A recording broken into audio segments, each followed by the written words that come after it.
Halen, well met. Abby and Jeff, it's Thursday.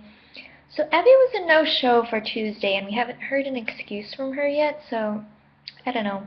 Maybe she was swarmed by zombies, maybe the children of the corn took her, maybe she got attacked by a bear.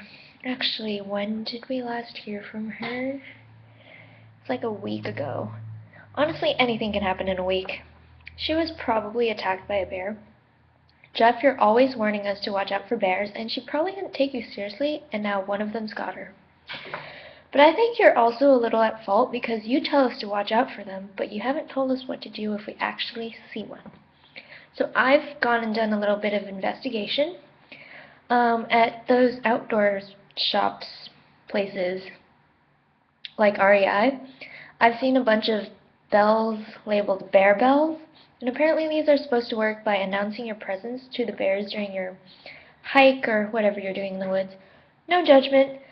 And this is supposed to be a good thing because bears do not like surprises.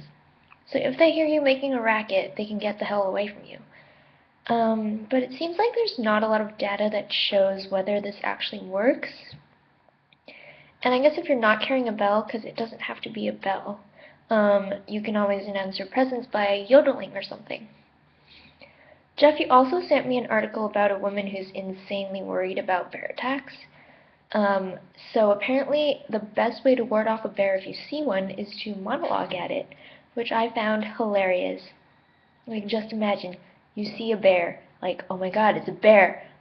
Monologue, quick! To be or not to be, that is the question. Whether it is nobler in the mind, oh, bye, Mr. Bear!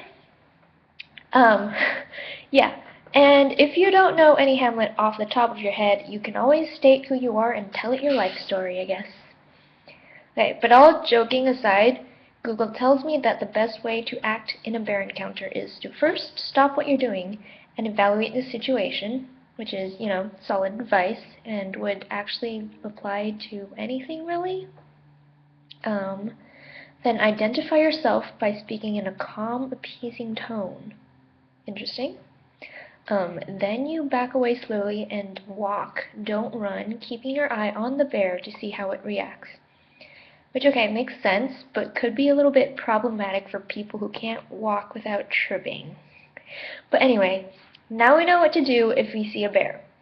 Abby, I hope you're safe, and Jeff, I will see you on Saturday, possibly. And as always, Tate on.